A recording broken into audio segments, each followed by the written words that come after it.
Hello guys, welcome back to my YouTube channel Shailesh experiment. हाँ तो friend, आप सभी को तो पता चल गया होगा कि आज की छोटी सी वीडियो में मैंने एक डीजे बेस को बनाकर आप सभी को दिखाया है। तो फ्रेंड, ये डीजे बेस को आप सब घर पे ही इसको इजीली बना सकते हो। और फ्रेंड, इस डीजे बेस की साउंड क्वालिटी की बात करें तो गाइस आप सब खुद ही सुन सकते हो, काफ़ी खतरनाक डीजे का ये बेस आ रहा है। तो फ्रेंड, वीडियो अच्छा लगेगा तो प्लीज़ वीडियो को लाइक करना। चलिए आज के इस खतरनाक वीडियो को स्टार्ट करते हैं।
सो फाइनली गाइस हमारा मिनी डीजे बेस पूरे तरीके से बनकर तैयार हो चुका है।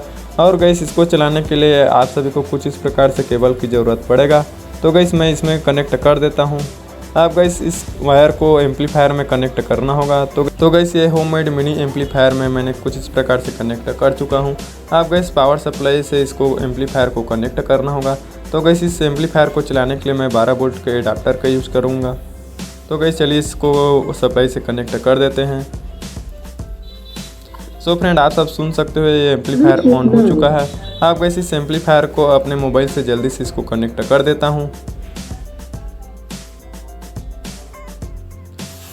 तो गाइस आप सब देख सकते हो ये एम्पलीफायर से कनेक्ट हो चुका है। इसके बाद गाइस इसमें कोई सा भी इनसे सॉन्ग चला कर देखते हैं कि इसका साउंड टेस्ट करते हैं कि इसमें कैसा बेस आ रहा है और किस प्रकार से इसका ऑडियो क्वालिटी है। सो फ्रेंड आप सब खुद सुन सकते हो कि इसका बेस काफ़ी खतरनाक आ रहा है। और गाइस आगे आप सभी को ये डीजे बेस और डीजे टॉप को मैं फुल सेटअप करने वाला हूँ डीजे सेटअप में। तो फ्रेंड इस वीडियो को देखने के लिए मेरे इस छोटे से चैनल को जरूर से सब्सक्राइब करके रखना। और गाइस आप सब कमेंट करके ज़रूर से बताना कि आगे आप सभी को कौन कौन से टॉपिक पे वीडियो चाहिए, मैं उसे बनाने का ज़रूर प्रयास करूँगा। तो फ्रेंड ये डीजे बेस आप सभी को थोड़ा सा भी अच्छा लगा होगा तो इस वीडियो को एक लाइक कर देना। और मेरे इस छोटे से चैनल पर मैं न्यू प्रोजेक्ट के वीडियो लेकर आता रहता हूँ गाइस। उसे देखने के लिए मेरे इस छोटे से चैनल को जरूर से सपोर्ट करना। तो मिलते हैं गाइस इससे पर इंटरेस्टिंग और धमाकेदार वीडियो के साथ। तब तक के लिए बाय।